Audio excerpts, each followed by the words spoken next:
Hello, c'est bon? Bonjour à tous. Alors, je pense que vous êtes un peu surpris parce que ce n'est pas Hugo. Mais je ne suis pas étrangère non plus à la chaîne. Vous m'avez déjà croisé plusieurs fois, le pauvre Hugo qui est présent dans le chat mais qui n'est pas au bureau aujourd'hui avec nous parce que, comme beaucoup en ce moment, lui-même est malade. Donc, c'est moi qui vais assurer l'animation de ce live aujourd'hui et je suis très contente parce qu'en plus on a travaillé déjà ensemble pour la préparation, donc je connais très bien le sujet et je suis en présence de Blandine et de Pauline et qui vont se présenter tout à l'heure et qui représentent la maison des lanceurs d'alerte et c'est un sujet qui, nul doute, va beaucoup vous intéresser parce qu'on entend souvent le terme lanceur d'alerte. Il est vraiment rentré un peu dans le vocabulaire commun. On l'utilise même d'ailleurs peut-être pour tout et rien, mais assez régulièrement, tiens, c'est un lanceur d'alerte. Mais en fait, lanceur d'alerte, même si c'est un terme commun, c'est un terme qui est juridiquement indéfini. C'est pas, il y a des règles pour être un lanceur d'alerte et vous allez nous expliquer votre activité à la maison des lanceurs d'alerte. Qu'est-ce que vous y faites? Combien de personnes avec qui vous travaillez? Combien de personnes vous accompagnez?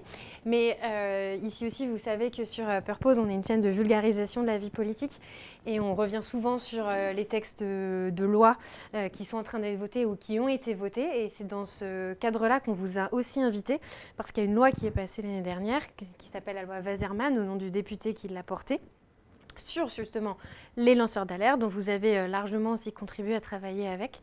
Et donc ce qui sera intéressant aussi avec les personnes qui sont connectées avec nous cet après-midi, c'est que vous puissiez expliquer le chemin parcouru jusqu'à l'adoption de ce texte. Très souvent dans le chat, on pose un peu la question du plaidoyer ou du lobby, ça dépend quel terme on utilise, comment ça marche concrètement, etc. Donc là, on va aussi avoir un bel exemple de travail entre une association et un parlementaire.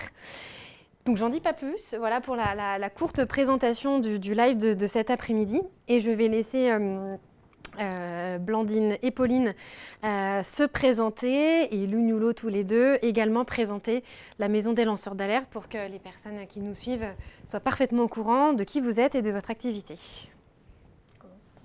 Donc, je suis Blandine Sillard, je suis responsable du développement et de la communication de la maison des lanceurs d'alerte depuis bientôt 3 ans. Et moi, je m'appelle Pauline Delmas et je suis juriste au sein de la maison des lanceurs d'alerte et chargée du plaidoyer. Donc j'ai une double casquette en ce que à la fois je m'occupe de la permanence juridique où on accompagne des lanceurs d'alerte et en même temps je m'occupe de porter le plaidoyer de la maison des lanceurs d'alerte, c'est-à-dire, on aura l'occasion d'en rediscuter, mais faire changer la loi pour qu'elle soit plus protectrice des lanceurs d'alerte.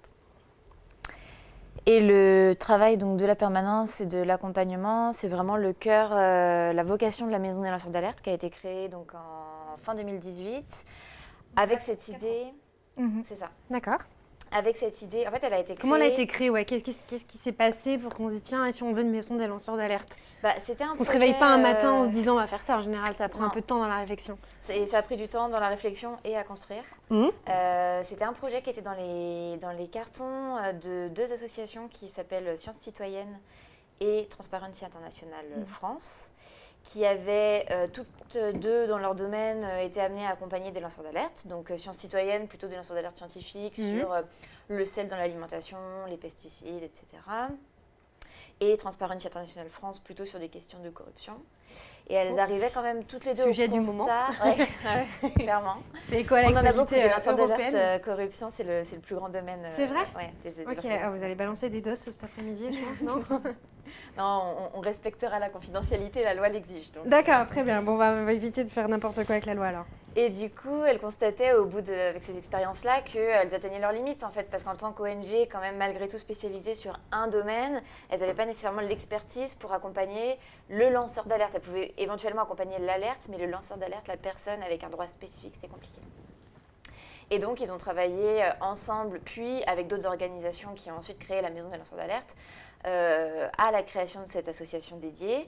Et ça a pris... En fait, ça a commencé avant la loi Sapin 2 qui a été votée en 2016. Il y a eu une pause pendant Sapin 2. Ça a repris après. Alors, est-ce que...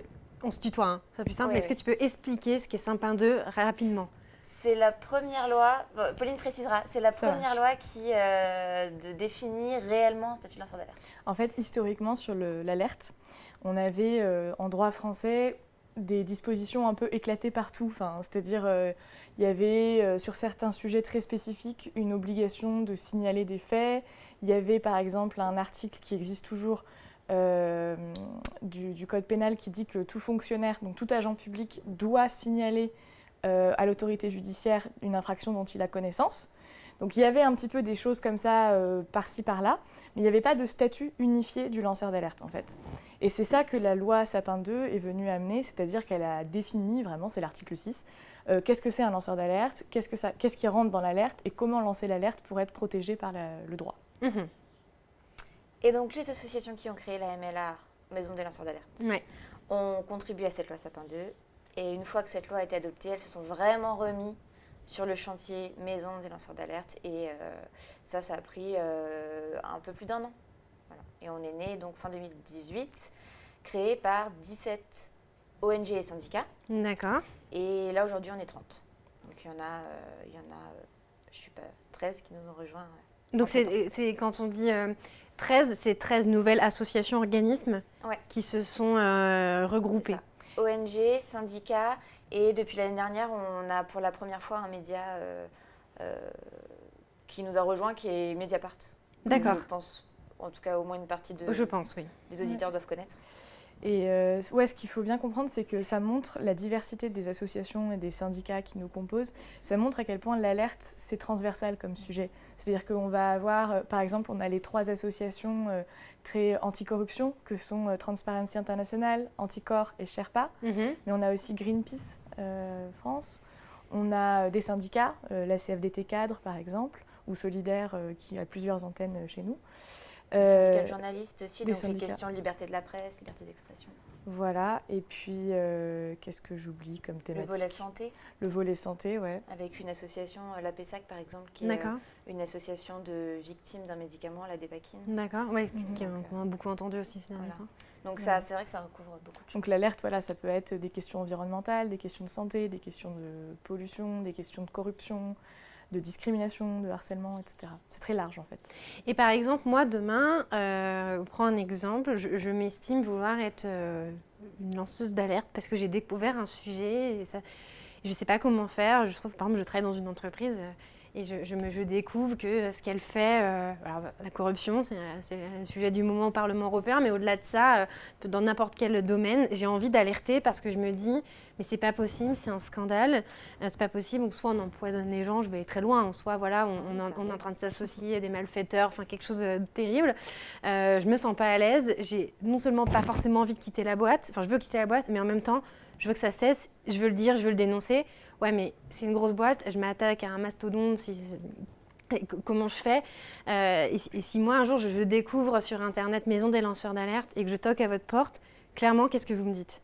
C'est quoi le process? Bah alors, la porte d'entrée vers la maison des lanceurs d'alerte quand on est lanceur d'alerte, c'est la permanence juridique. C'est-à-dire qu'on a concrètement, vous allez sur notre site internet et là, il y a une plateforme de signalement. Et donc, vous expliquez de quoi retourne votre alerte, vous mettez des justificatifs si vous en avez. C'est quelque chose de sécurisé qu'on héberge nous-mêmes.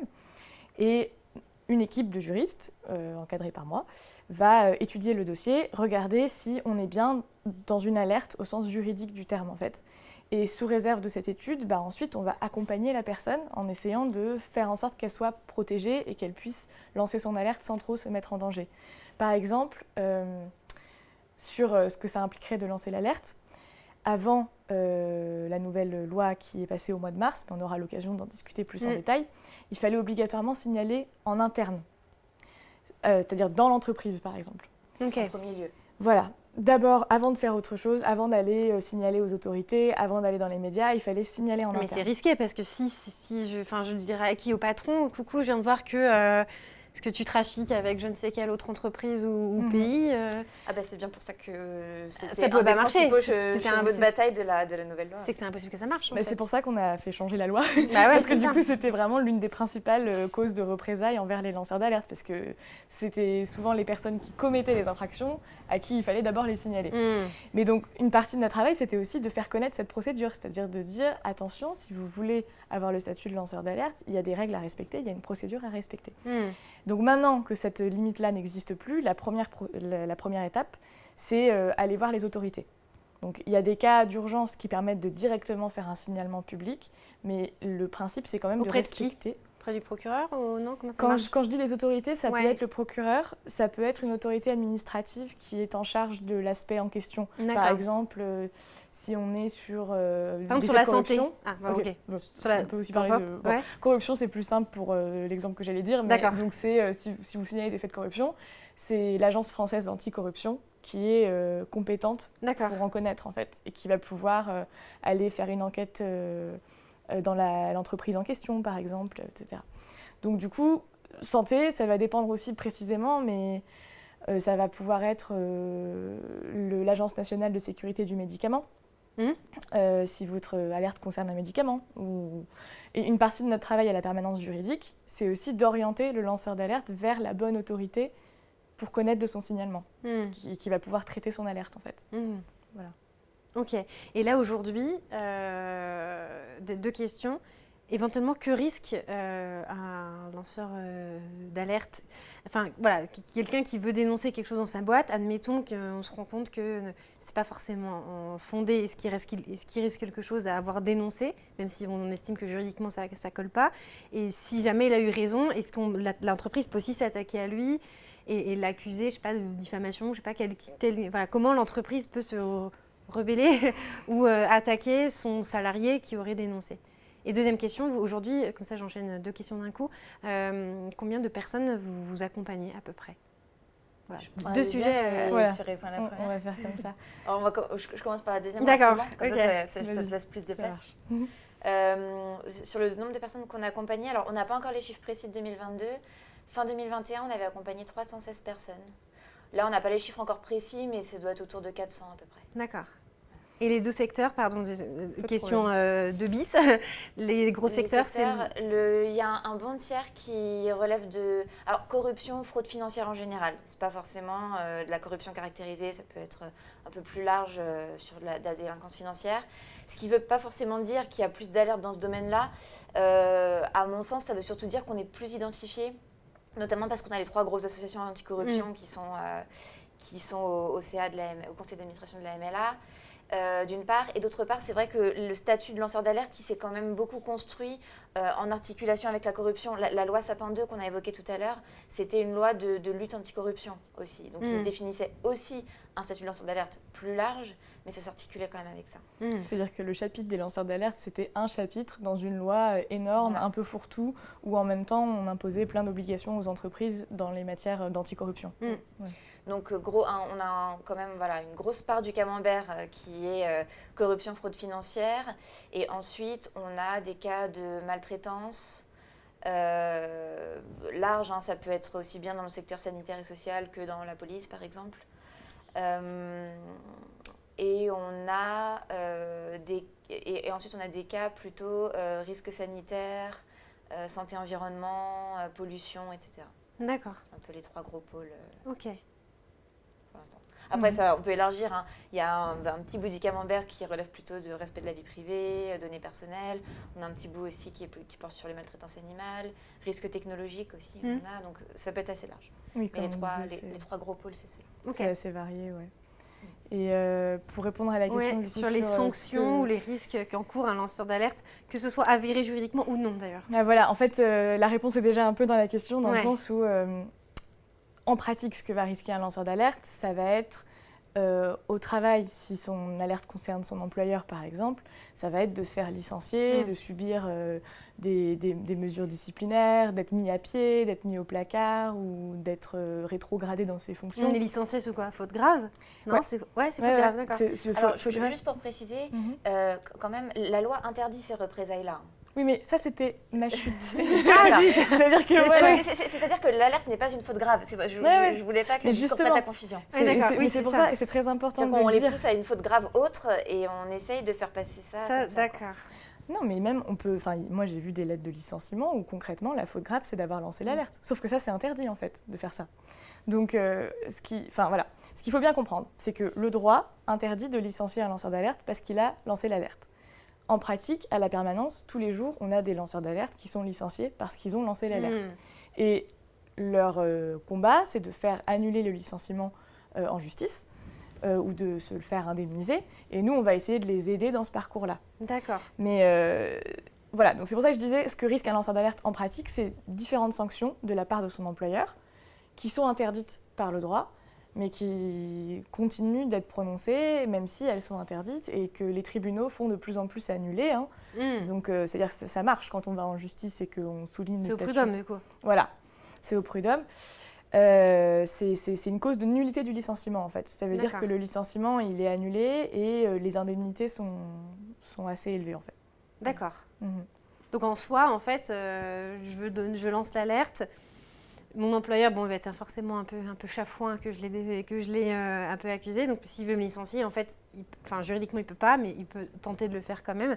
Mais sinon, je n'ai pas d'autre risque d'avoir... juridiquement, je suis quand même protégée par la loi. Et voilà. Sauf que des employeurs, forcément, cherchent à se débarrasser de ce salarié. Donc, trouvent des... Et le deuxième gros volet de risque auquel est confronté le lanceur d'alerte, à part la question du travail, ça va être des procédures judiciaires. On parlait de diffamation tout à l'heure. C'est assez courant qu'il y ait des procédures qui soient entreprises contre des lanceurs d'alerte sur la base de leur alerte. On parle de procédure bâillon, en fait, où le but, c'est de faire taire la personne. Et à ce moment-là, le droit est un tout petit peu moins en leur faveur, dans le sens où sur les questions prud'homales, c'est très très clair qu'on ne peut pas licencier un lanceur d'alerte pour son alerte. Ça, c'est clair. Voilà. Sur la diffamation, c'est toujours plus délicat, parce que par exemple, le lanceur d'alerte, il va parfois s'emporter un peu et aller un peu plus loin que ce pourquoi il a des preuves, ou avoir un ton un peu outrancier. Et là, c'est très dangereux, parce que du coup, les employeurs ne se gênent pas pour poursuivre et pour essayer d'obtenir une condamnation là-dessus, quoi. Oui, c'est que même si le fond est protégé, si dans sa communication, il a fait peut-être un peu de zèle ou il s'est peut-être emporté, là, du coup, ça peut être accusé même... Ok, d'accord. Et donc, je ne sais pas s'il y en a... il y a des gens qui réagissent, mais ne pas hésiter à... Si vous avez des questions... alors là, on ne peut pas licencier, mais s'il y a 100 moyens... Ah, on a la caméra qui bouge, mais alors, moi j'ai ici, mais il y a 100 moyens de faire en sorte de dégager quelqu'un d'entreprise. Oui, ça c'est comme pour n'importe... C'est vrai qu'on a parlé du licenciement, mais Pauline l'a dit un peu aussi. En fait, il y a de nombreux cas de licenciement et il y a de nombreux cas de harcèlement, pression, mise au placard... Et ça demande beaucoup de force mentale de rester... on ne va pas se mentir que si on commence à dénoncer aussi son employeur et qu'on est lanceur d'alerte, même le salarié lui-même ne va pas forcément avoir envie de rester dans l'entreprise. Il y en a quand même, il y en a en fait, la majorité d'entre eux, ils le font parce que il y a quelque chose qui ne va pas et ils veulent... D'intérêt public, quoi. C'est ça, c'est d'intérêt public. Et ils ont dans l'idée que c'est aussi au service de l'entreprise, des clients, des bénéficiaires, que ça va se passer. Oui, et puis il y a un cas de figure assez courant où l'entreprise n'est pas forcément au courant du manquement. Par exemple, on va avoir un directeur qui verse des pots de vin. Peut-être que la direction au-dessus n'est pas au courant. C'est ça. Et le travail du lanceur d'alerte à ce moment-là, ça va aussi être de faire cesser ça en disant à l'entreprise, voilà ce qui se passe, il faut prendre des mesures correctives et tout. C'était peut-être l'objet avant que la loi change. Quand il dit qu'il fallait en prévenir un interne, c'est vrai que si c'est le N+1 qui fait n'importe quoi, en effet, le N+2 ou même le plus loin, peut-être n'était pas au courant. Ils pouvaient eux-mêmes que l'affaire se règle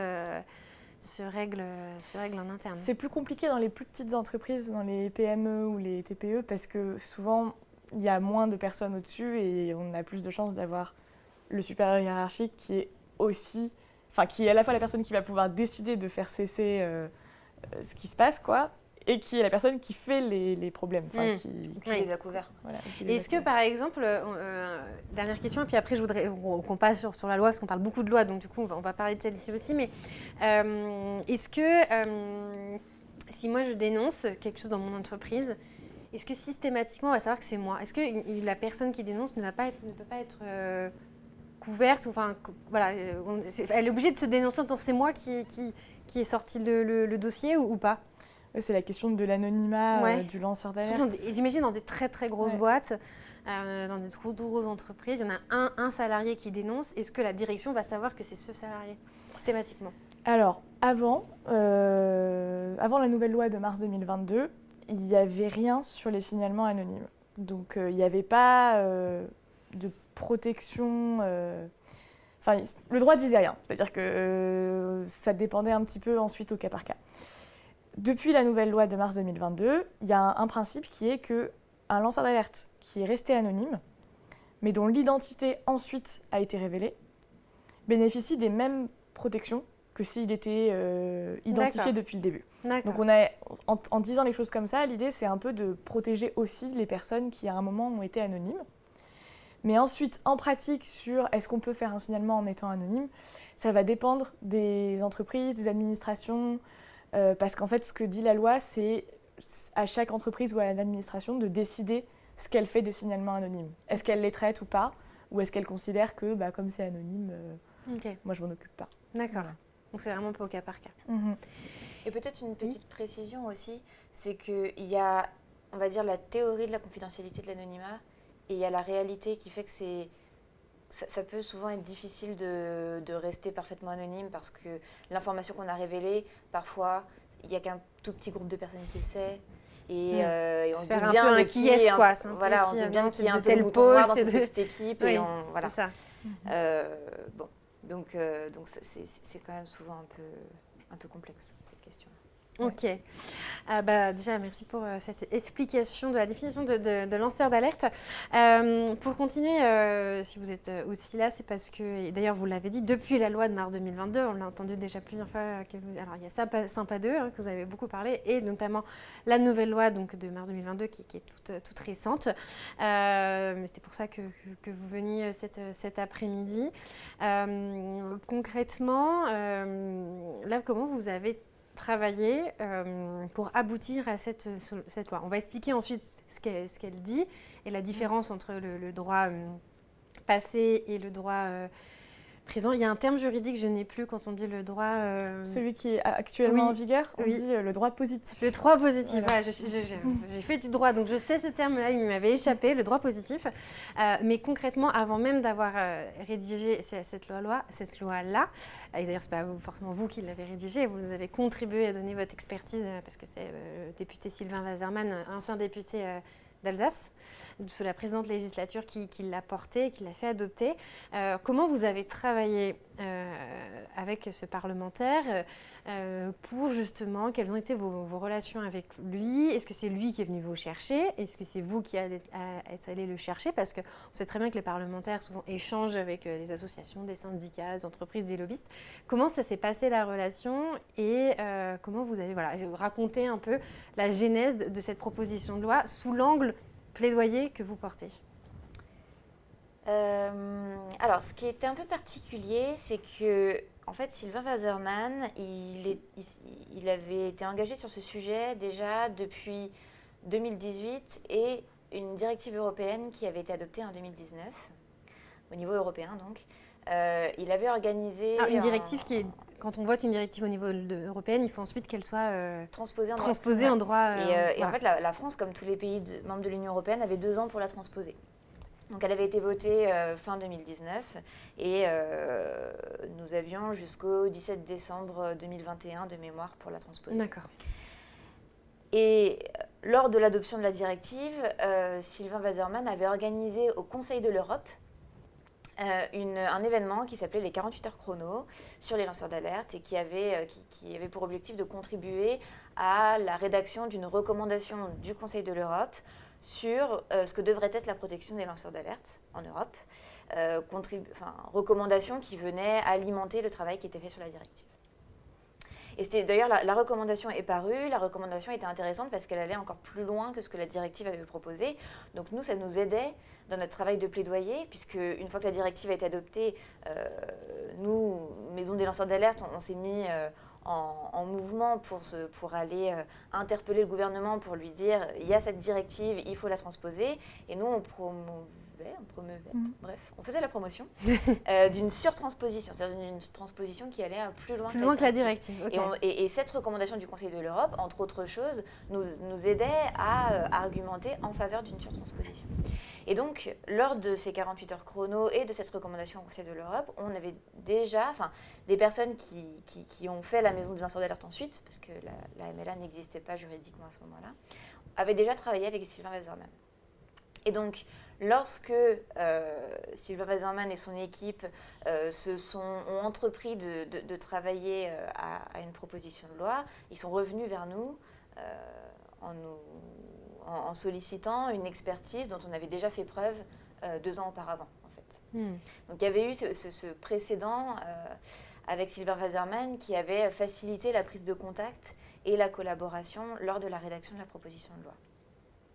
Après, pour entrer plus dans la cuisine vraiment de l'écriture de la loi, ils sont venus vers nous avec une première proposition de texte qui est... Quand tu dis « ils sont venus », je parle au pluriel parce que c'est vrai qu'il y a le député qui porte cette loi et qui est la figure politique, mais il y a l'équipe des assistants parlementaires derrière. Et moi, je trouve ça important de ne pas effacer ce travail-là parce qu'au final, si l'objectif c'est de parler du travail de plaidoyer, c'est vrai que beaucoup du travail de plaidoyer passe par les assistants et les assistantes parlementaires.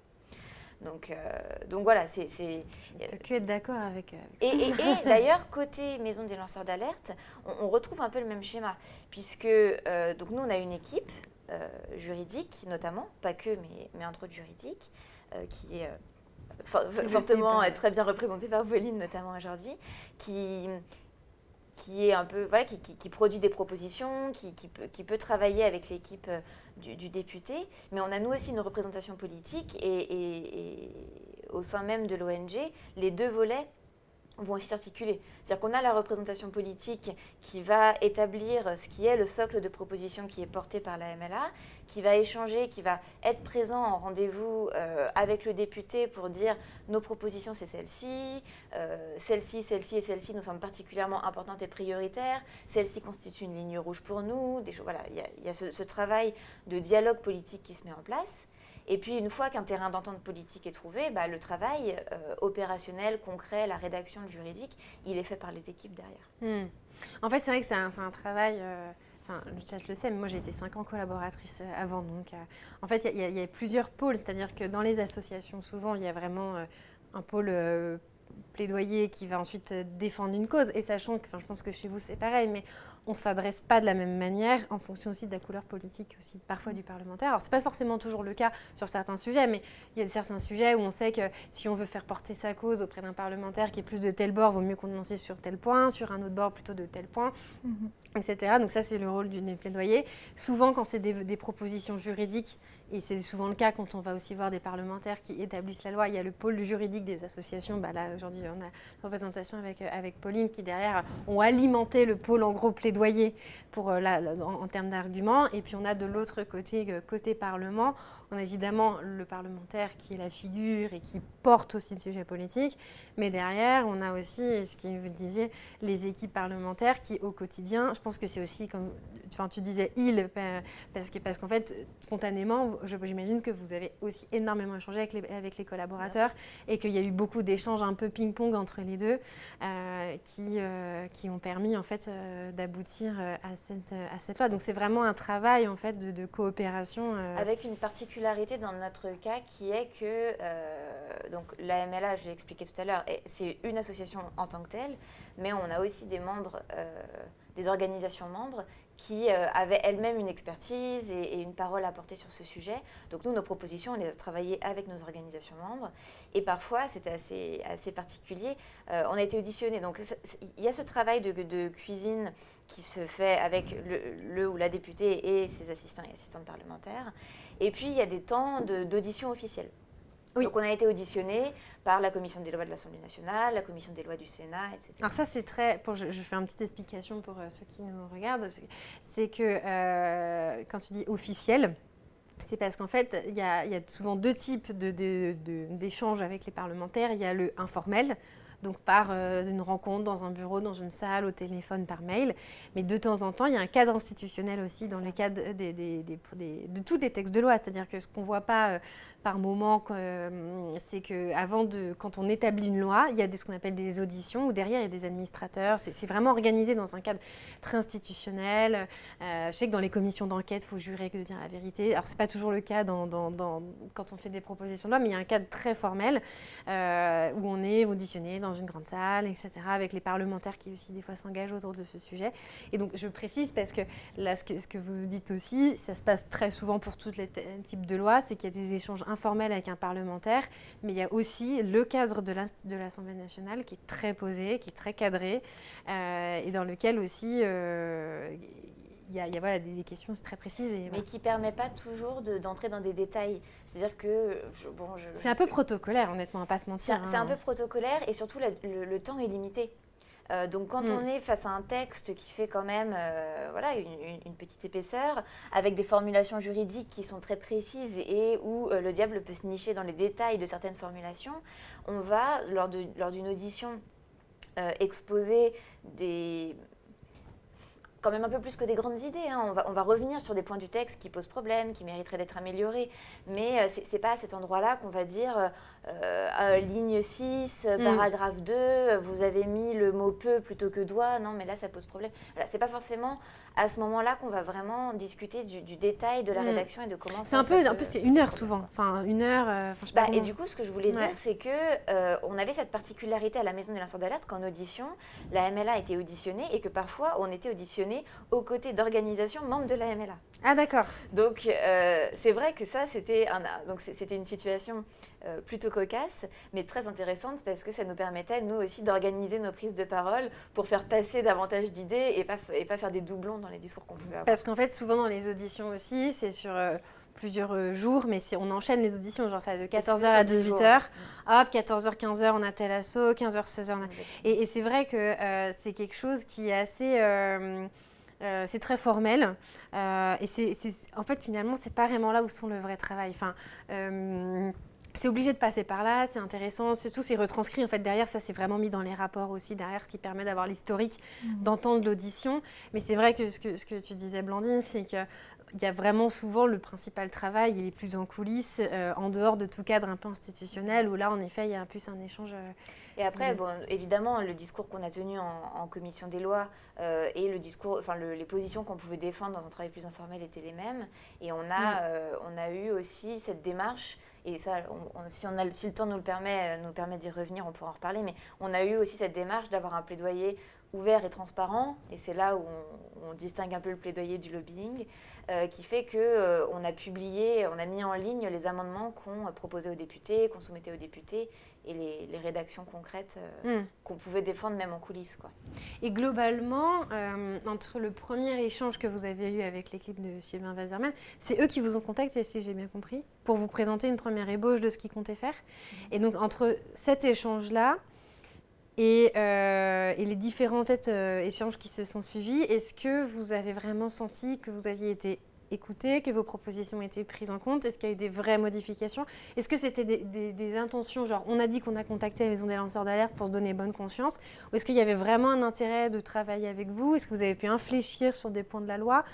Quel a été vraiment votre impact, vous, sur on va dire, la rédaction quasiment finale de ce texte? Je vais répondre en quelques mots, mais je pense que sur ce point-là, on peut parler d'une étape qui est un peu après, mais qui est néanmoins très importante, qui est le décret d'application, où pour le coup, on a pu avoir des influences assez significatives dans la rédaction du décret. Mais sur la loi aussi... Parce qu'en théorie, les décrets, les parlementaires n'y touchent pas. Ouais. Mais sur la loi aussi, on a eu... je vais aller un peu plus loin. C'est-à-dire qu'on a été écoutés sur beaucoup de propositions. Il y a des points sur lesquels...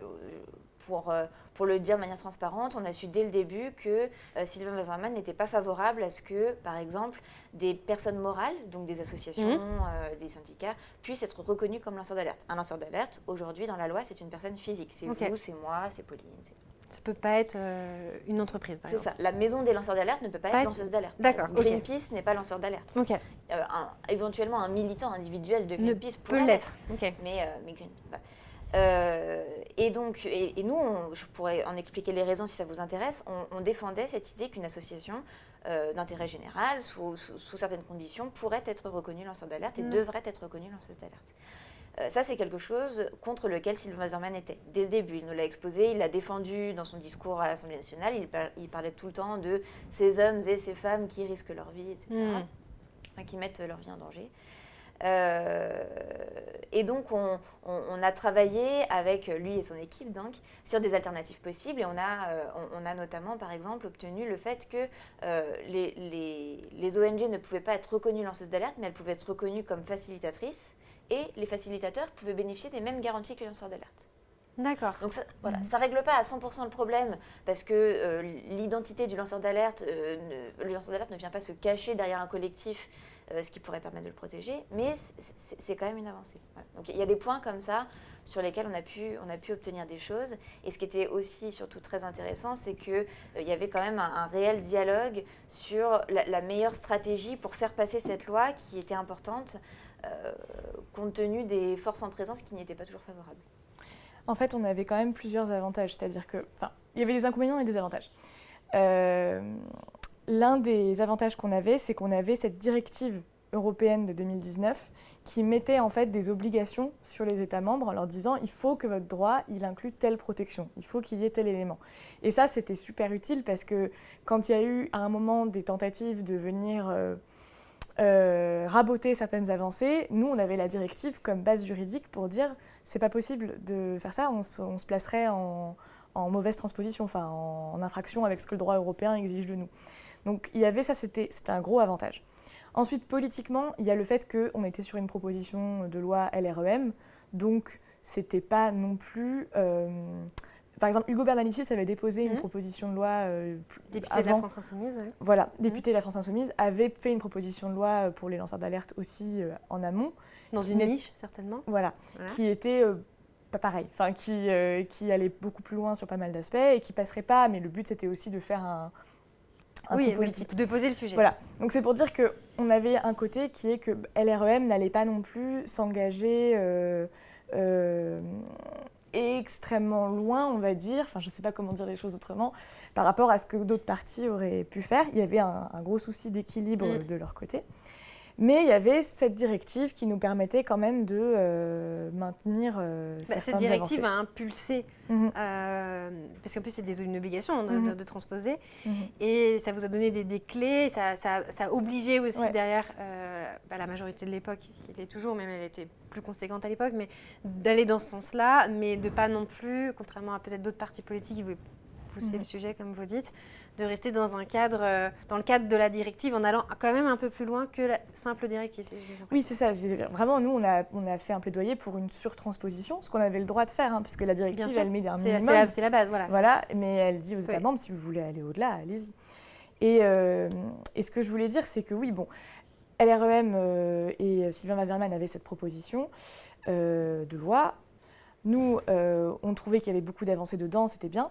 Là où on a eu une difficulté, c'est au moment du passage au Sénat. C'est-à-dire qu'au moment du passage... C'était pas la même majorité. C'était pas la même majorité. Et, majorité de droite. Voilà, on peut critiquer l'REM pour plein de raisons, mais pour le coup, il faut dire que la proposition de loi, nous, on la soutenait, elle transposait les avancées de la directive. Ce que le Sénat nous a proposé, en revanche, là, pour le coup, on était vraiment sur un retour en arrière. En fait, il y avait des avancées imposées par la directive et donc que la France avait l'obligation de transposer, sur lesquelles le Sénat proposait de revenir et des acquis de la loi Sapin II de 2016 sur lesquels le Sénat proposait de revenir, ce qui pose question, mais dans cette directive, il y a une clause de non-régression. C'est-à-dire que la directive disait on pose une base, plus on interdit aux États de reculer sur des dispositions qui protégeaient déjà avant. Donc on a eu lors de la commission des lois du Sénat, ça a été un vent de panique parce qu'on s'est dit ils décortiquent tout et quand même régression quoi. Complètement. Donc il y avait un risque et c'est vrai que c'est là où ça a été vraiment important d'avoir ce travail de collaboration avec... Il faut savoir que le texte était passé à l'unanimité à l'Assemblée nationale.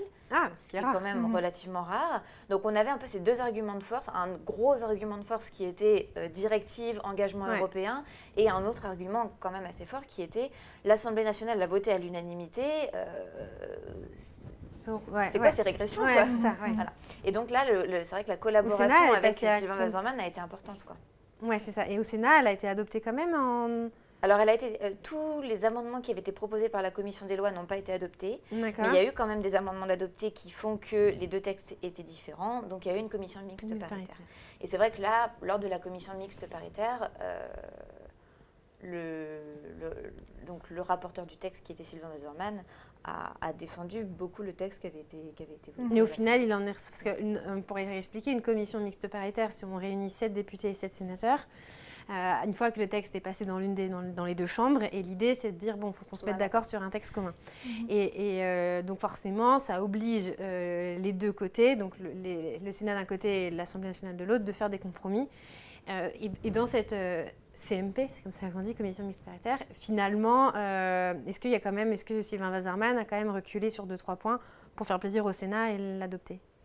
Qu'est-ce qu'il en est ressorti de ces CMP? Pas sur l'essentiel. En fait, on est revenu au texte qui avait été adopté par l'Assemblée nationale. Ok. Ouais. Il y a eu 2-3... Elle n'a pas été conclusive, du coup? Si, en fait, le Sénat est revenu sur les amendements votés au texte de l'Assemblée nationale. Ah d'accord, finalement, ils ont cédé, quoi. C'est ça. Okay. Il y a eu quand même certaines rédactions qui ont été un peu complexifiées. Par exemple, les exceptions qui permettent aux lanceurs d'alerte de directement faire un signalement dans les médias, dans le grand public, sans passer par les autorités avant. La rédaction est un petit peu plus compliquée dans la loi maintenant qu'elle était prévue initialement. Et ça, c'est le fruit de tractation entre l'Assemblée nationale et le Sénat. Mais sur l'essentiel, ça a été sauvegardé. Et une bonne illustration de ça, c'est que, par exemple, ce que le Sénat avait voulu raboter, c'était une extension de l'immunité pénale du lanceur d'alerte. Alors désolé, il y a des travaux, je ne sais pas si ça s'entend. Il y a des travaux dans l'immeuble. Par exemple, c'est-à-dire que, pour donner un exemple concret, ce que prévoyait la loi depuis Sapin 2, c'était que quand un lanceur d'alerte révélait des faits qui étaient couverts par certains secrets, du moment que c'était une alerte, parce qu'il y a certains secrets qui ne rentrent pas dans l'alerte, par exemple le secret médical, le secret avocat-client, si on veut lancer une alerte sur des faits qui sont couverts par ces secrets-là, on ne peut pas. Mais en dehors de ces secrets-là, par exemple le secret des affaires, ne fait pas obstacle. Ne fait pas obstacle. On va parler de la loi secret des affaires juste après si on veut, mais un truc important, c'est de garder en tête que le secret des affaires ne fait pas obstacle à l'alerte. D'accord. Donc un lanceur d'alerte qui fait une divulgation publique, ça s'appelle, qui va dans les médias et qui lance son alerte dans les médias, ne peut pas être poursuivi pour atteinte au secret des affaires. Il y a une immunité pénale dans la loi qui dit que le lanceur d'alerte ne peut pas être poursuivi pour avoir publiquement révélé des faits du moment qu'il a respecté la procédure d'alerte. Très bien, ça c'était depuis 2016. Sauf que ce que faisaient du coup les entreprises qui n'étaient pas contentes face à une alerte, c'était d'aller poursuivre le lanceur d'alerte sur d'autres fondements qui étaient liés à ça. Par exemple, sur comment il avait eu les preuves au soutien de son alerte. Et un exemple de ça, c'est Antoine Deltour au Luxembourg, pour le coup, dans le scandale des LuxLeaks. Il s'était appuyé sur... donc Antoine Deltour, c'était un auditeur comptable dans un cabinet, un gros cabinet comptable au Luxembourg, qui s'était aperçu de pratiques d'optimisation fiscale très agressives que pratiquait sa boîte, et qui avait révélé ça. Et pour ces révélations-là, il s'était appuyé sur des documents internes à l'entreprise, auxquels il avait eu accès de manière tout à fait légale, puisqu'il travaillait là-bas, mais qu'il a révélé dans les médias et tout. Et il les a gardés alors qu'il était en train d'être licencié, et il a continué de faire des révélations sur cette base-là. Ce que l'entreprise a fait, c'est qu'ils l'ont poursuivi pour vol de documents.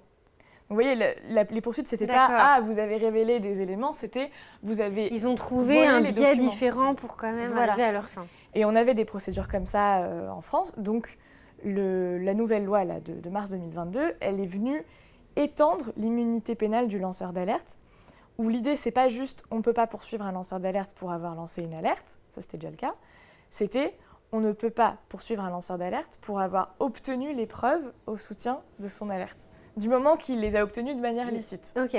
C'est-à-dire qu'il ne s'est pas...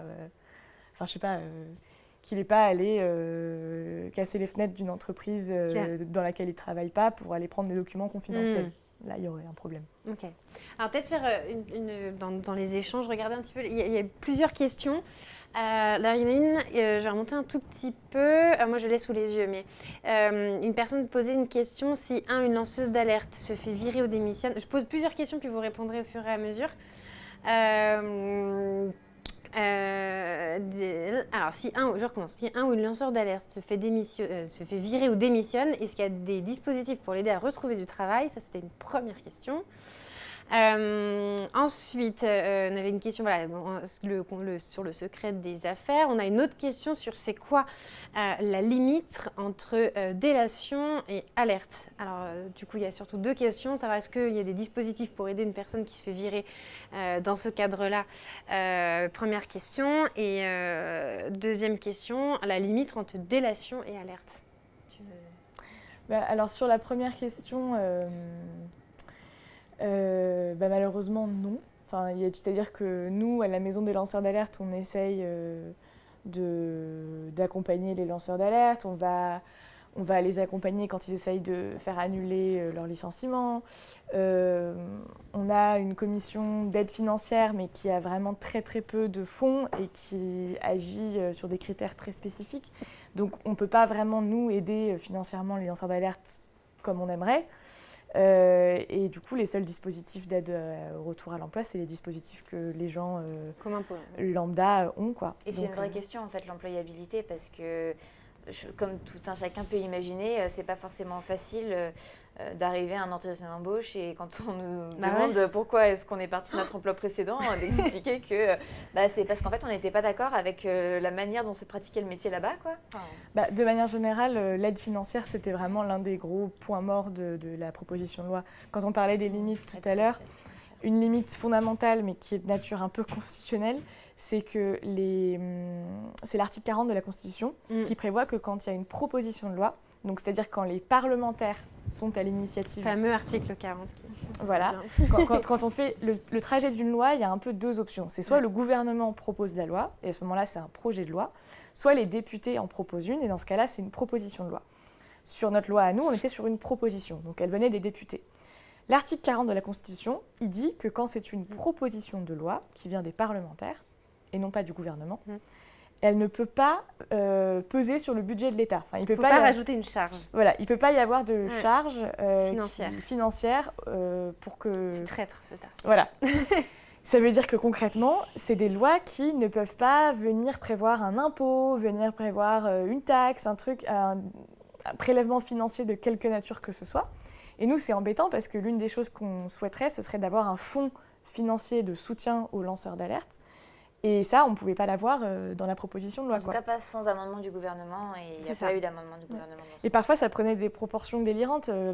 Dans cette loi, il y avait aussi la création d'un poste au défenseur des droits, une personne adjointe au défenseur des droits. Le défenseur des droits, c'est une autorité constitutionnelle publique française qui a plusieurs missions assez variées, dont une mission d'aide aux lanceurs d'alerte.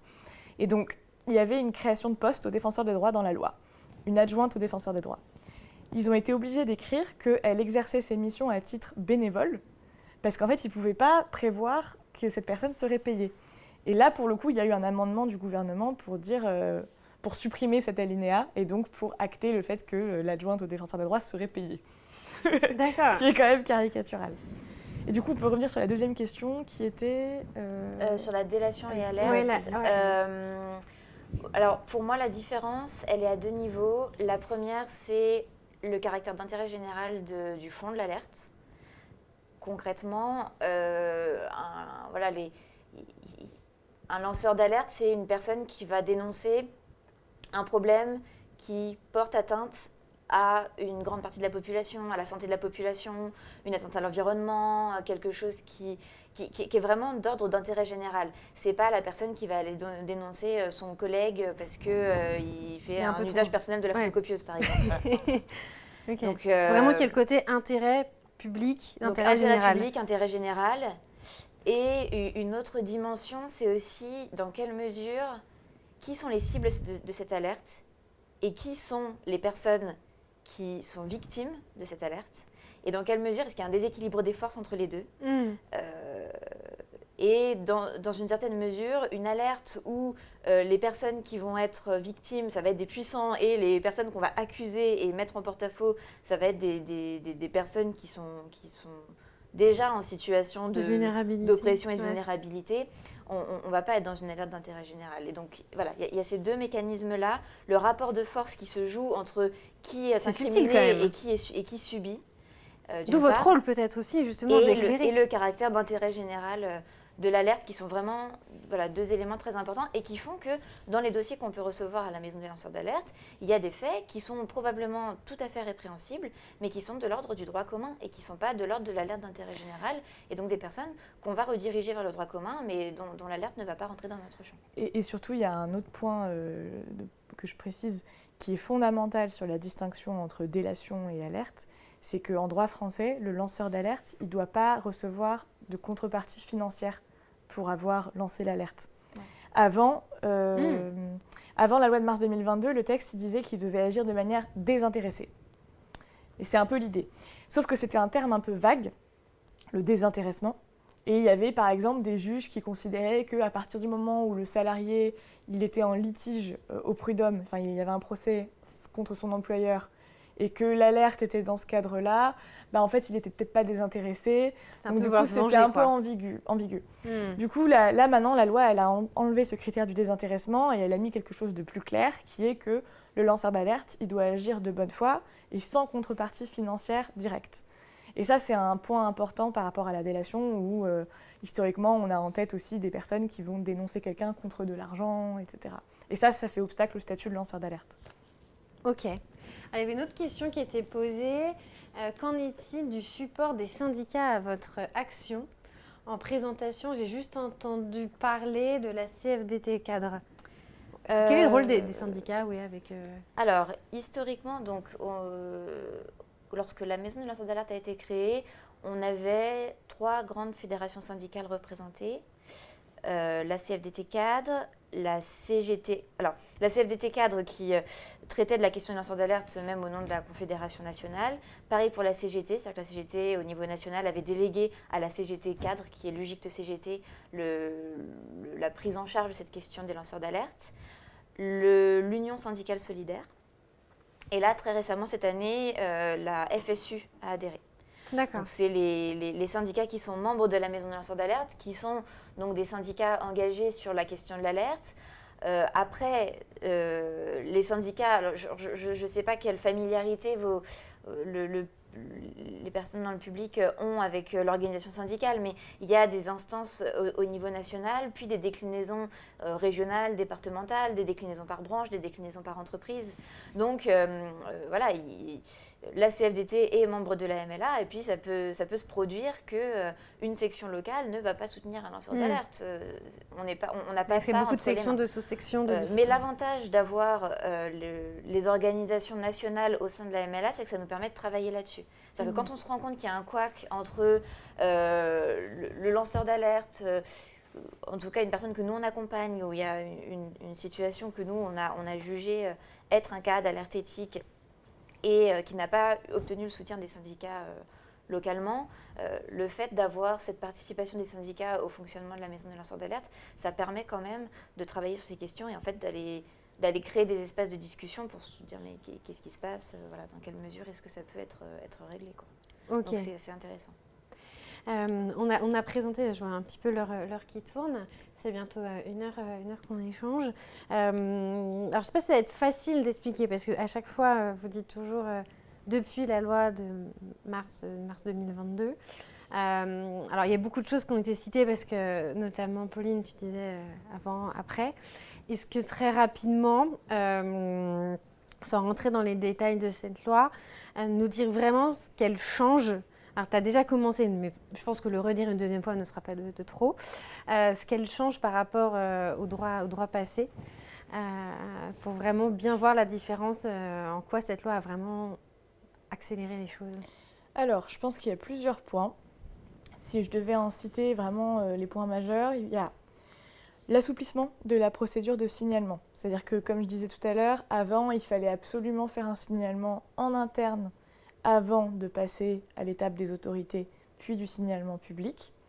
L'une des avancées majeures de cette loi, c'est de pouvoir directement faire un signalement aux autorités sans avoir à signaler en interne. On peut toujours signaler en interne, mais c'est devenu optionnel, D'accord. alors qu'avant c'était obligatoire. Ça, c'est un point majeur parce que ça exposait beaucoup les lanceurs d'alerte à Ça des pouvait freiner représailles. surtout. Ouais. Certains disent, je vais pas le Bah, faire. ça empêchait des gens de lancer d'alerte et ça exposait ceux qui le faisaient à des grosses représailles. Ok. Donc ça, c'est un premier point. On a aussi, toujours sur la procédure de signalement, la nouvelle loi élargit les exceptions qui permettent de directement venir faire un signalement public. Les médias, avant c'était uniquement en cas de danger grave et imminent, défini un peu vaguement, quoi. Maintenant, il y a plus d'exceptions. Par exemple, si on pense que l'autorité à qui on signalerait les faits, genre l'AFA, dans mon exemple, l'Agence française anticorruption, pourrait être en collusion, en conflit d'intérêts avec l'entité que je dénonce, bah là, on peut directement faire un signalement public. Avant, il n'y avait pas ce type d'exception. Donc voilà, et exception plus large, procédure de signalement modifiée. Un autre point très important, c'est la question de la provision. Alors là, comme je vous disais, on a eu une difficulté dans la nouvelle loi qui est qu'on ne pouvait pas mettre autant de mesures d'aide financière aux lanceurs d'alerte qu'on aimerait, parce qu'on avait des limites constitutionnelles. Une manière de quand même faire avancer les choses, c'est que désormais, un lanceur d'alerte qui est en procès, il peut demander au juge, à tout moment du procès, donc même au tout début, sachant qu'on est sur des procédures longues qui durent souvent 1 an, 2 ans, 3 ans, il peut demander au juge de lui donner une provision pour payer ses frais de justice. Et cette provision, elle va être payée par la partie adverse, donc c'est une somme d'argent, concrètement, que la partie adverse va payer au lanceur d'alerte, avant que le procès ait lieu, bien avant. Et le juge peut même décider que cette provision, elle restera acquise au lanceur d'alerte. Donc ça, c'est une grosse sécurité financière, parce que souvent, on est sur des procès où le lanceur d'alerte, il est beaucoup moins à l'aise financièrement que son employeur qui l'a licencié, par exemple. Donc il y a cette mesure cette provision. Et l'autre grande avancée, c'est, on en a parlé rapidement, la reconnaissance des facilitateurs et de manière générale de ce que moi j'appelle les tiers protégés, c'est-à-dire les personnes qui ne sont pas le lanceur d'alerte. Alors c'est qui vraiment? Les associations et les syndicats qui vont l'aider. Ouais. Et ses collègues qui vont l'aider au travail et qui risquent aussi des représailles. Et même en dehors de l'entreprise. Est-ce qu'on peut faire plusieurs? Parce qu'on ne peut pas personne morale, mais est-ce que par exemple, je peux m'allier là avec mes collègues et dénoncer en même temps? Est-ce qu'il n'y a qu'une... Ça, on peut. Mais où je peux même, je sais pas, moi je vais dénoncer... je fais partie d'une entreprise de l'industrie pharmaceutique. Je vois qu'il y a des problèmes avec tel médicament. Je vais créer une association avec des victimes de ce médicament. L'entreprise pourrait ne pas m'attaquer moi parce que je suis lanceuse d'alerte dans l'entreprise, mais elle est attaquer les victimes du médicament que j'ai allié dans mon association. Ok, d'accord. Enfin, c'est des cas... bon, là, en l'occurrence, c'est des victimes, donc ça ne va pas forcément être des facilitateurs pour autant. Mais il peut tout à fait y avoir des victimes collatérales. Ça peut être aussi... je travaille dans la santé, ma femme est graphiste dans la santé. En fait, il y a des marchés qu'elle va perdre parce que moi, je suis le mouton noir dans mon secteur et je suis persona non grata dans la santé. Donc, en fait, ma femme graphiste dans la santé, elle aura plus de boulot. Donc, il y a tous ces processus-là qui sont des moyens détournés d'aller attaquer le lanceur d'alerte, de le démoraliser aussi, de le décourager de lancer son alerte. De l'isoler aussi, en disant finalement... Voilà, et il y a un peu... un des objectifs de cette loi, alors elle reste à mettre en application, donc on ne sait pas exactement encore à quel cas elle va pouvoir s'appliquer et ce que la jurisprudence va dire. Est-ce que les décrets sont sortis ou pas? D'accord. Oui, mais après, faut voir comment est-ce que le juge interprète aussi tel ou tel aspect de la loi. Mais en tout cas, il y a ces dispositions qui, on l'espère, vont permettre de protéger toutes les personnes qui entourent le lanceur d'alerte. Parce que du coup, concrètement, les protections dont elles bénéficient, ça va être, par exemple, elles pourront demander la provision. Si on est une association et qu'on accompagne un lanceur d'alerte et qu'on est poursuivi en diffamation pour avoir publié un communiqué de soutien, on va pouvoir demander la provision au juge en tant qu'aide aux lanceurs d'alerte. Donc voilà, je vous disais, il y avait ça, il y avait les personnes qui gravitent autour du lanceur d'alerte qui sont reconnues comme étant protégées aussi. Ça, c'est une avancée majeure. Et la dernière avancée majeure que je pourrais souligner sur cette nouvelle loi, c'est on en parlait tout à l'heure, c'est l'irresponsabilité pénale, enfin l'immunité pénale du lanceur d'alerte qui est élargie à comment il a obtenu les preuves. Donc ça le met à l'abri de poursuites pour vol de documents et des choses comme ça au soutien de son alerte. Et la loi est aussi venue créer un principe qu'on appelle d'irresponsabilité civile. C'est-à-dire que le lanceur d'alerte qui publiquement porte son alerte ne peut pas être jugé responsable du dommage qui est causé à la personne visée par son alerte par le fait d'avoir lancé l'alerte. Un exemple, ce sera plus simple, l'affaire Valérie Murat. Valérie Murat, c'était une agricultrice dans le Bordelais qui avait dénoncé la présence de beaucoup de pesticides dans des bouteilles de vin qui étaient labellisées haute valeur environnementale. Et elle avait fait pour ça des analyses dans un laboratoire indépendant. Et elle les avait publiées sur un blog avec son association Alerte aux toxiques. Et elle a été poursuivie par les châteaux des bouteilles visées et par le Conseil interprofessionnel du vin de Bordeaux. Elle a été poursuivie au civil. Le fondement, c'était le dénigrement commercial. C'est-à-dire que l'idée, c'était...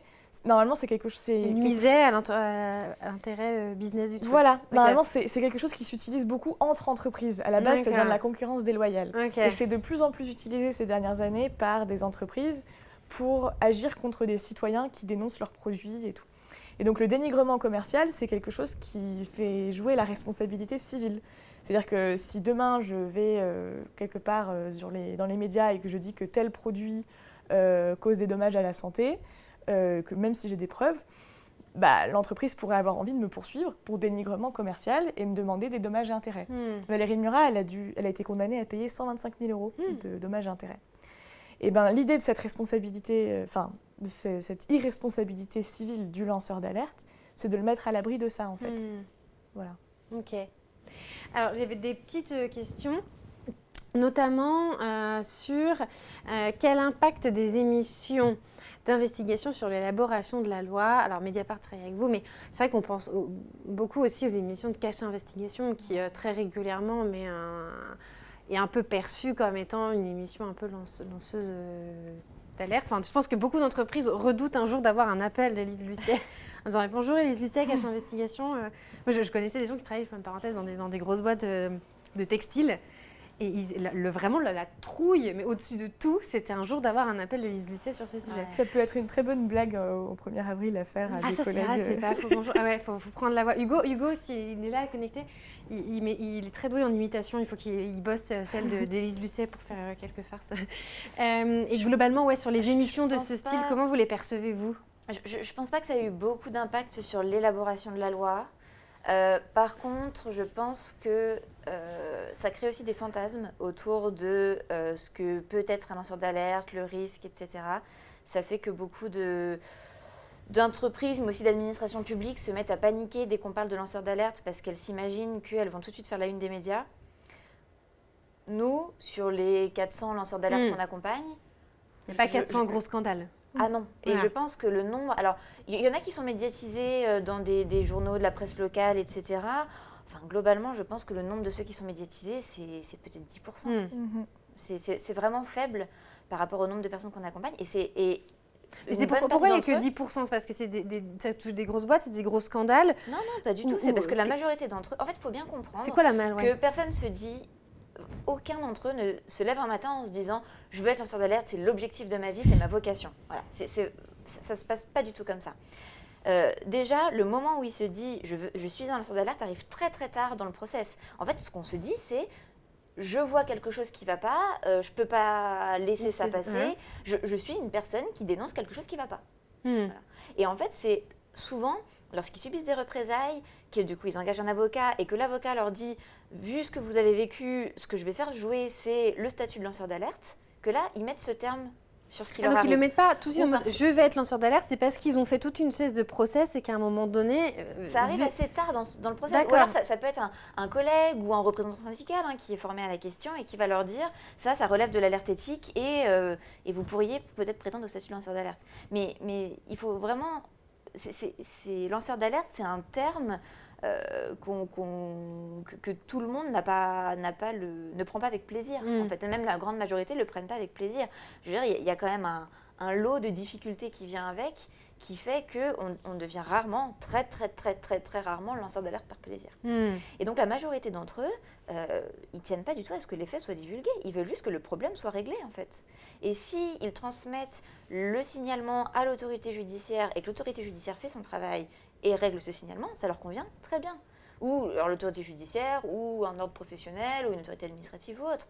Mais le but, c'est de dénoncer le problème, faire en sorte qu'il soit... le problème est réglé, eux, ils passent à autre chose, et tout va bien. Voilà. Et donc, les cas, les personnes qui veulent vraiment être médiatisées, c'est vraiment très rare. C'est vraiment très rare.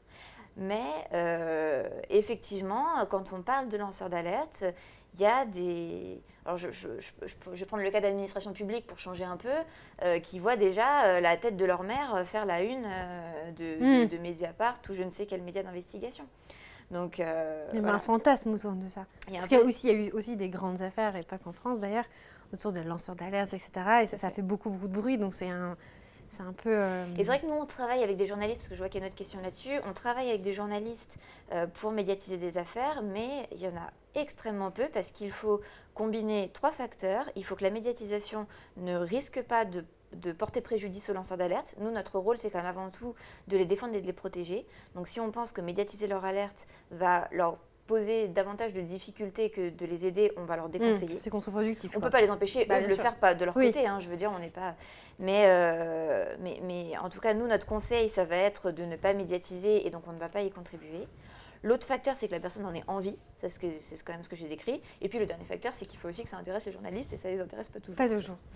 Il y a une question de Stéphane. Question, il y a combien de temps pour la prescription sur une alerte lancée ? Imaginons que je lance une alerte aujourd'hui, dans combien de temps je peux frimer sur les réseaux sociaux sans risque judiciaire ? Stéphane veut devenir une star, j'ai l'impression. Alors moi, le premier conseil que je donnerais, c'est de idéalement pas trop frimer sur les réseaux sociaux avec une alerte de manière générale parce qu'il y a toujours un risque judiciaire. Après, si on a envie de le faire à ses risques et périls, ça dépend de sur quoi porte l'alerte. Mais pour donner une idée, je parlais de la responsabilité civile tout à l'heure, du dénigrement par exemple pour Valérie Murat. C'est 5 ans la responsabilité civile délictuelle, à partir du fait générateur, on dit. Voilà. Ok. Ça veut dire que si par exemple elle avait dénoncé...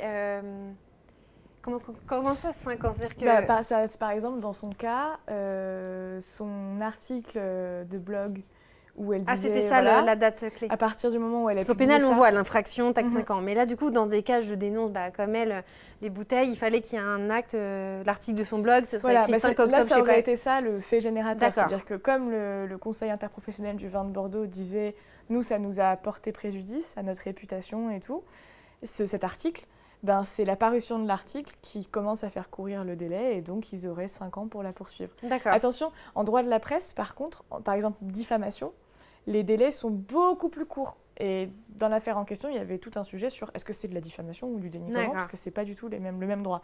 Mais en presse, si je publie un article et que quelqu'un considère que c'est diffamatoire, ils n'ont que 3 mois pour me poursuivre. Ah d'accord, ok. Ouais. Alors, une question, quel est votre film préféré sur les lanceurs d'alerte et autre sujet, donc ça c'est plus, on pourra finir sur cette question, à la fin pour la culture. Un élu contacté par un lanceur d'alerte peut-il alerter le procureur de la République pour les faire rapporter ?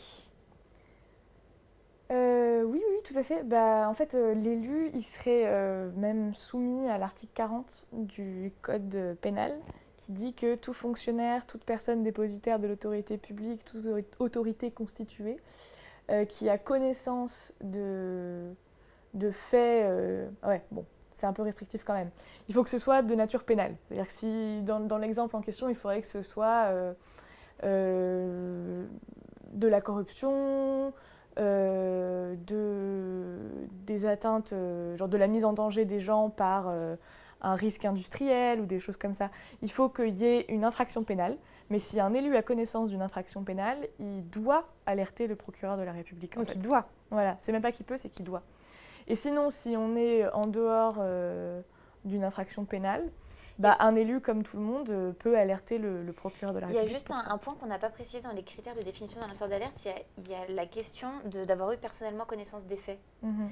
Et là, je vais me référer à ton expertise parce que je ne me souviens jamais dans quel sens c'est, mais ça a été une évolution de la loi, c'est-à-dire que il y a la question, donc un point aussi qu'on n'a pas précisé, c'est qu'un lanceur d'alerte peut intervenir dans le cadre professionnel ou hors du cadre professionnel. Donc le cadre professionnel, on le voit bien, c'est je suis salarié d'une entreprise qui fait des choses qui ne sont pas correctes, je lance l'alerte. Et le hors cadre professionnel, c'est quand on est patient, riverain, parent d'élève, client, je ne sais quoi. En tout cas, on est hors du cadre professionnel. Et dans un cas, je ne sais plus lequel, il faut avoir eu personnellement connaissance des faits et pas l'autre. Alors, ça a changé avec la nouvelle loi. C'est-à-dire que avant, Encore un point qui a changé.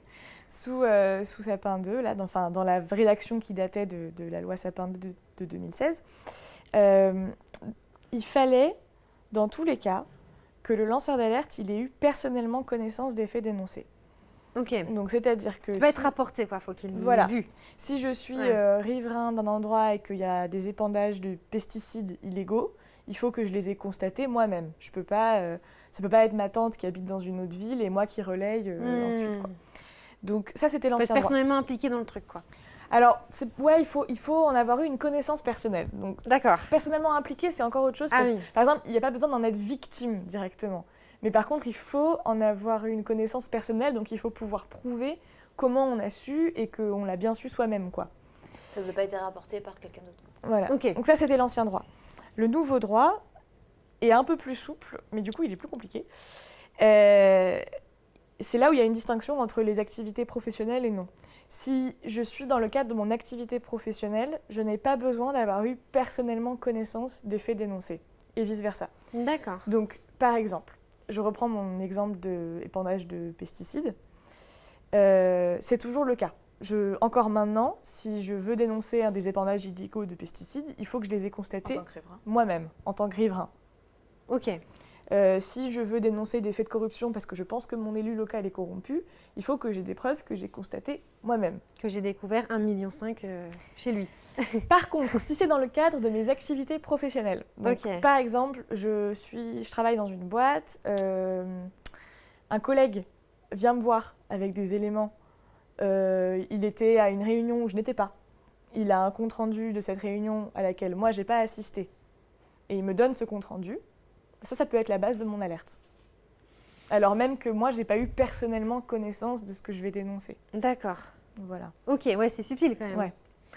Et une question qui est posée par Sébastien Desbois. Bonjour, si on a connaissance en tant que citoyen de faits graves, vers qui se tourner? Médias, associations?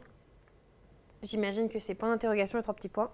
Bah, ça dépend au cas par cas, bien sûr. Moi, j'aurais tendance à dire, il faudrait se tourner vers la maison des lanceurs d'alerte. Comme ça, on peut étudier au cas par cas, justement, vers qui c'est mieux de se tourner ensuite.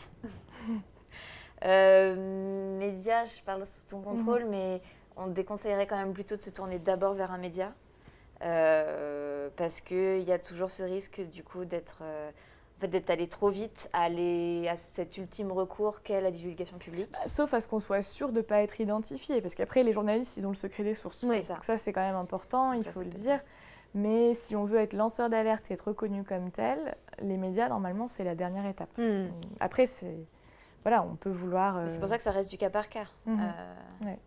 Ouais, Donc d'abord association. s'entourer si on veut dénoncer quelque chose et se protéger. Et par contre, associations, syndicats, etc., ça c'est quand même un conseil qui est à donner, c'est de s'entourer le plus possible. Parce que déjà, ça permet de ne pas rester seul. Et de pas... faut vraiment se rendre compte que c'est difficile psychologiquement, que parfois notre entourage proche ne comprend pas pourquoi on a fait ça, alors qu'on... Voilà, on est dans une situation tout à fait confortable. Qu'est-ce qu'on est allé s'embêter pour la beauté de la cause et pour voilà. l'intérêt général. Donc on peut très vite se retrouver isolé. Donc c'est important de s'entourer de personnes qui en fait comprennent le sens de notre démarche et la partagent.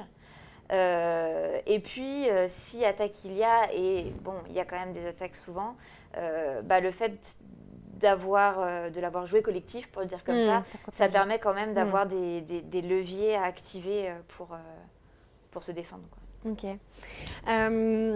Désormais, là, on va passer un peu sur la troisième partie de de l'émission. On va dire presque pour finir. Bon, déjà, beau combat mené pour faire adopter cette loi. Un beau travail de coopération, comme on dit, entre une association et un parlementaire. Je vais dire un politique. Pour le coup, c'est un parlementaire, mais ça peut être un politique aussi sur d'autres sujets. Globalement, aujourd'hui, j'imagine que vous êtes satisfaite de cette loi, mais que vous dites qu'il y a peut-être encore des choses à améliorer. Qu'est-ce que pour vous, je sais pas, s'il y avait encore 3 sujets encore à améliorer, je dis 3, ça peut être 4, ça peut être 2, c'est histoire des quelques gros points encore à améliorer, des trous dans la raquette même de la loi qui a été votée en 2022, ça serait quoi encore? Et aujourd'hui, Sylvain Waserman n'est plus votre allié puisqu'il n'est plus député. Comment vous poursuivez le travail de plaidoyer? Est-ce que vous le poursuivez déjà? Est-ce que vous avez rentré en contact avec des parlementaires ou est-ce que des parlementaires ou même le gouvernement sont rentrés en contact avec vous? C'est quoi votre actualité présente et future pour continuer à défendre la cause des lanceurs d'alerte? Alors, je vais essayer de répondre en reprenant dans l'autre sens. Sur les activités de plaidoyer qu'on mène encore maintenant, oui, on continue de mener un plaidoyer. Il y a tout ce qui concerne les décrets d'application de la loi. Donc, on a été assez actifs sur ça. On a travaillé avec... Alors ça, pour expliquer, Ouais. mais expliquer ce qu'est un décret d'application, c'est que c'est pas facile à expliquer. Ouais. Peut-être que je te laisse expliquer. Tiens, tu leur envoies le truc. En fait, souvent dans les lois, il va y avoir des choses un petit peu vagues, des choses un peu à préciser. C'est Par ça. exemple, on va dire les autorités vont devoir faire telle chose, je sais pas moi, la police va devoir faire tel truc ou je sais pas quoi. Ça détaille. Voilà, donc il va y avoir un principe un peu général, mais qui serait compliqué parce que ça va dépendre localement, et puis ça va dépendre des ministères, enfin qui serait compliqué à détailler dans la loi. La loi, c'est très généraliste. Voilà, et du coup le décret, ça va être un autre texte qui va être obligatoire pour tout le monde, comme une loi, sauf que ce n'est pas les parlementaires qui vont le prendre, ça va être le gouvernement, ça va être les ministères plus précisément. Et du coup, c'est la Constitution qui cadre un peu ce qui est du domaine de la loi et ce qui est du domaine des décrets. Et de manière générale, la loi, c'est les grandes orientations, les grandes idées. Le décret, c'est l'application pratique et concrète. Et donc, souvent, l'enjeu, c'est aussi que les décrets soient fidèles à la loi. Voilà. Ce qui n'est pas toujours le cas. On peut attaquer un décret quand il est contraire à ce que prévoyait la loi, mais oui. Et donc nous, on avait cette loi qui prévoyait pas mal de choses, et il y avait des choses qui devaient être précisées par décret. Par exemple, la loi disait que les autorités qui reçoivent des signalements, l'Agence française anticorruption, qu'est-ce que j'avais d'autre comme autorité ? La Haute Autorité de la Santé, des autorités comme ça, qui reçoivent des signalements, elles vont désormais devoir faire un retour d'information aux lanceurs d'alerte sur les mesures qu'elles ont prises par rapport au signalement. Avant, il n'y avait pas d'obligation pour les autorités de tenir au courant le lanceur d'alerte. La loi, elle a mis ce principe et elle a dit aussi que ce retour, il devra se faire dans un certain délai, à partir du moment où le lanceur d'alerte, il les a saisis. Et ça, c'était super important parce qu'avant, on avait des lanceurs d'alerte qui étaient là dans la nature 1 an et demi après. Ils avaient écrit à une autorité, ils n'avaient aucune nouvelle, ils ne savaient pas si leur signalement était traité. Bon. Et du coup, ils ne savaient pas s'il fallait continuer, s'il fallait aller dans les médias ou quoi. Désormais, les autorités, elles doivent répondre sous un certain délai. Et bien, ce délai, il était fixé par décret. Et donc, nous, notre travail sur le décret, ça a été de vérifier que concrètement, on allait bien traduire ce que disait la loi sans venir saboter des avancées, etc. Et donc, pour information, ce délai, maintenant, c'est 3 mois en principe. 6 mois si le signalement et le dossier est compliqué et l'autorité doit justifier de ça auprès du citoyen. Mais bref, tout ça pour dire qu'on a été actif sur le décret, que maintenant, en plaidoyer, on est un peu dans une logique de SAV de la loi, quoi. On vérifie qu'est-ce que ça donne concrètement, on regarde selon les remontées du terrain les points qu'il va falloir creuser, modifier, aménager. Et puis, on essaye d'aller plus loin. C'est-à-dire qu'il y a des choses qu'on n'a pas obtenues dans la loi, pour des raisons notamment politiques, et qu'on va essayer de continuer à pousser. Par exemple, le fonds financier. Cette idée d'avoir une aide gouvernementale pour les lanceurs d'alerte. Ou une autre idée, c'est que finalement, la meilleure protection d'un lanceur d'alerte face à des mesures de représailles, c'est pas de se faire indemniser, c'est de ne pas subir ces mesures de représailles. Et aujourd'hui, aller en justice En pour amont, un... pas... Voilà, aller en justice pour un licenciement en France, c'est très long. Ouais, ça prend des Vous, années. vous allez à Nanterre, c'est là où il y a toutes les grosses boîtes, et vous voulez contester votre licenciement, c'est au moins 2 ans pour avoir une décision en première instance. Donc sans compter l'appel et tout. Donc c'est des décisions c'est des parcours super longs où les lanceurs d'alerte, ils sont dans des situations où ils n'ont plus d'argent, ils sont désavantagés par rapport à l'employeur et tout. Donc la meilleure protection, ce serait finalement de ne pas avoir à en arriver là et d'avoir un statut, par exemple, protégé, associé à l'alerte. Quand vous voulez licencier un délégué du personnel, vous ne pouvez pas en fait, il vous faut l'accord de l'inspection du travail. Et ben, on aurait pu imaginer, alors sans aller jusque-là, mais un espèce de mécanisme comme ça qui protégerait les lanceurs d'alerte en amont plutôt que de leur dire « Ah bah si vous subissez des représailles, vous pourrez les faire annuler en justice. » quoi. Ok, oui, parce que du coup, c'est quand même tout le parcours du combattant, le stress qui va avec, etc. Voilà. Alors, on a une question, même 2 questions, de Val Taïwan. J'arrive en cours, mais j'ai une question, si elle n'a pas déjà été posée. Comment se positionne la France? Heureusement que je l'ai là pour finir. Comment se positionne la France par rapport à l'Europe et au reste du monde au niveau du cadre légal des lanceurs d'alerte et de leur protection? Bien. Bien, ok. Ouais, bon point. Plutôt bien. En fait, on a été l'un des premiers pays à transposer la directive la directive européenne dont on parlait tout à l'heure. Alors qu'on l'a transposée en retard. Ouais. Donc ça vous donne une idée du niveau d'avancement.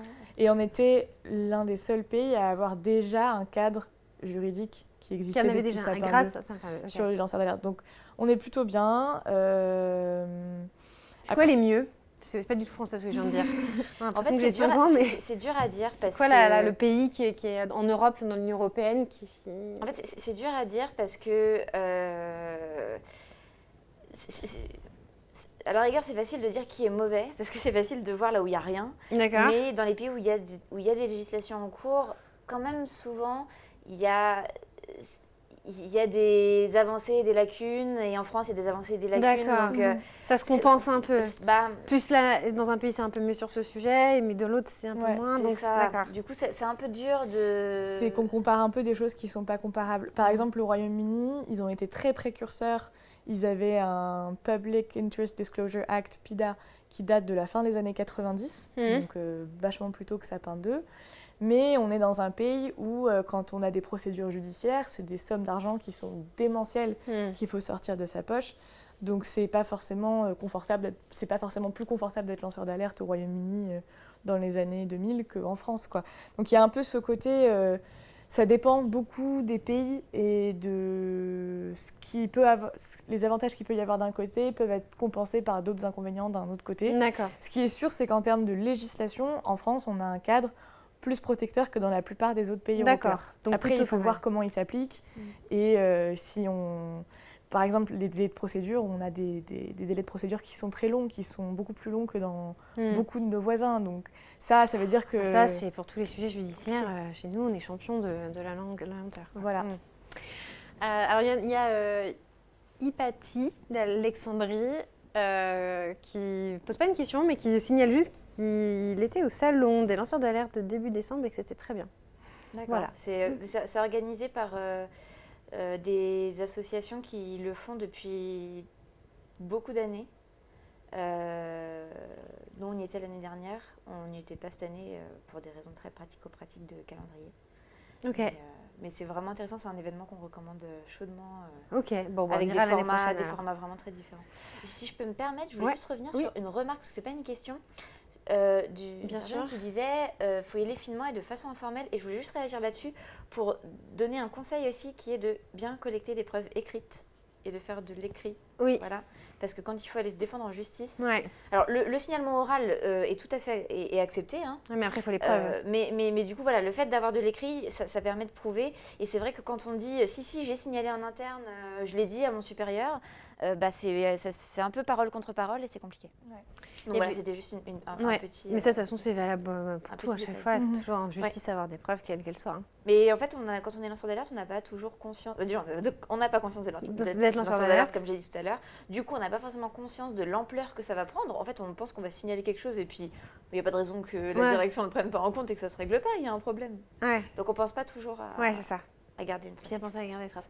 Il y avait une autre question, pareil, de Val Taïwan. Vous faites ou avez fait des études de cas à partir de cas de lanceurs d'alerte précédentes? Des études de cas, c'est-à-dire que comme on a un principe très important qui est celui de la confidentialité, on ne peut pas trop publiciser certains cas comme ça, sauf si la personne est médiatisée, l'a voulu, etc. Mais si la question c'est est-ce qu'on se base sur notre expérience pratique avec les lanceurs d'alerte qu'on a accompagnés, la réponse est oui. On se base sur des cas de lanceurs d'alerte qu'on connaît, des problématiques qu'on voit qu'ils rencontrent, et c'est à partir de là qu'on réfléchit. Ok.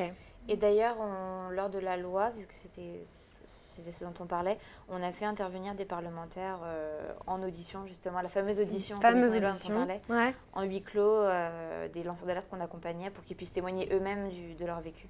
D'accord. Alors, il y a une autre question, mais on l'a déjà posée, mais peut-être que Cospernu n'était pas là au départ. Donc, c'était sur les lanceurs d'alerte. Arrivent-ils à retrouver un emploi? Est-ce qu'ils ont des moyens de se faire accompagner? Visiblement, la question de la perte d'emploi et du fait de ne pas réussir à en retrouver, ça pose question. Est-ce que vous, dans les cas que vous avez accompagnés, comme vous avez du recul, globalement, ceux qui avaient été licenciés ou qui sont partis de leur plein gré, est-ce qu'ils ont eu des grosses difficultés à retrouver un emploi derrière ou pas? Ça dépend. Ça dépend beaucoup. Mais il y en a, oui, il y en a. Enfin, il y a des personnes qui retrouvent un emploi, heureusement. Mais voilà. Mais oui, il y en a pour qui c'est difficile, on ne faut pas le cacher. Et puis, il y en a aussi, peut-être quelque chose aussi qui est-ce que l'employeur est forcément obligé de savoir?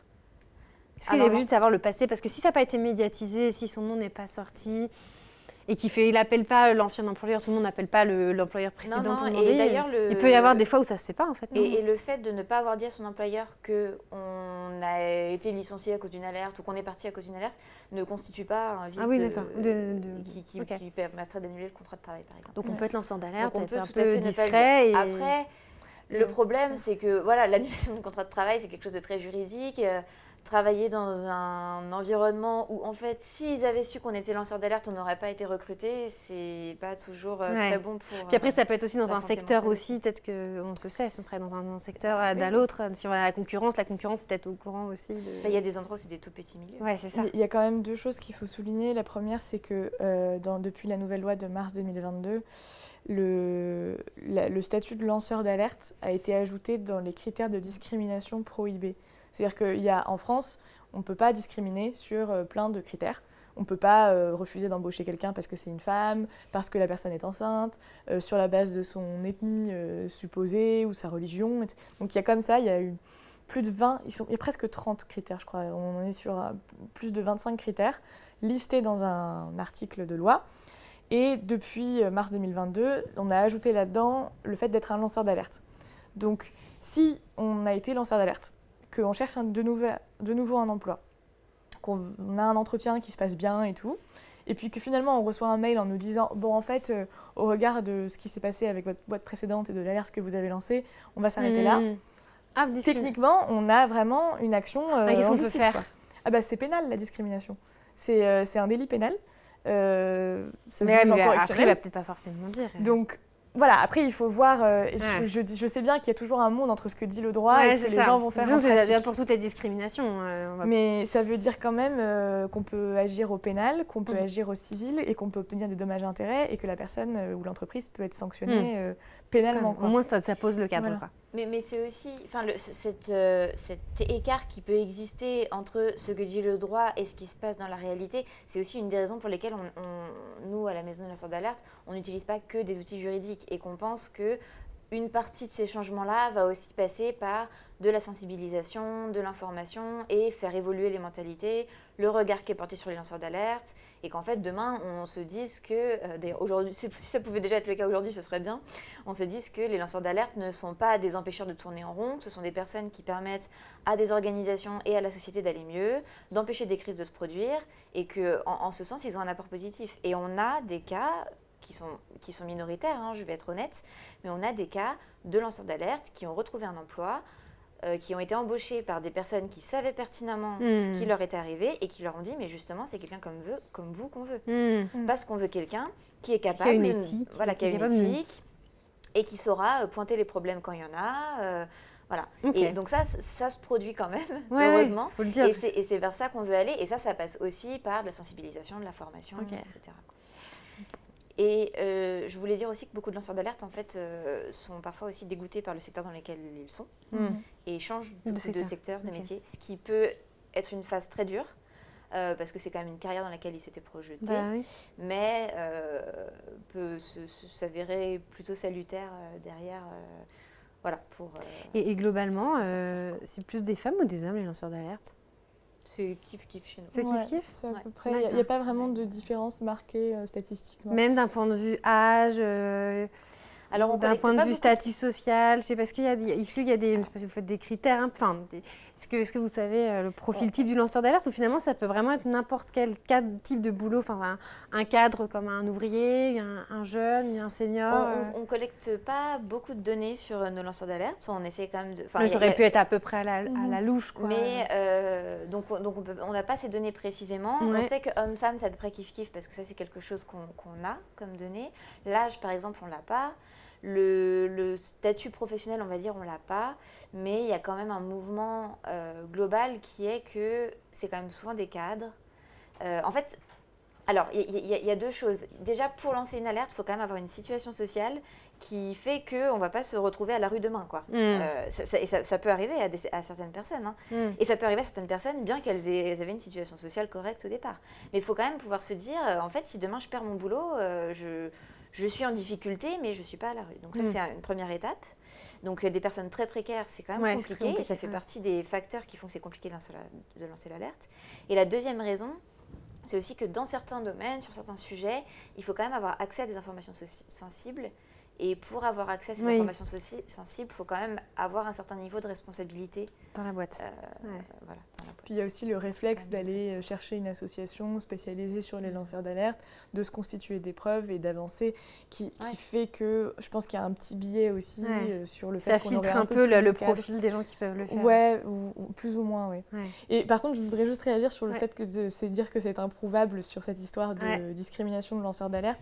Bah non, justement, si on a un écrit. Enfin, il y a vraiment un côté... il y a de quoi être surpris quand on voit le nombre d'employeurs qui écrivent des trucs qu'ils ne devraient pas écrire et qui ensuite peuvent être utilisés.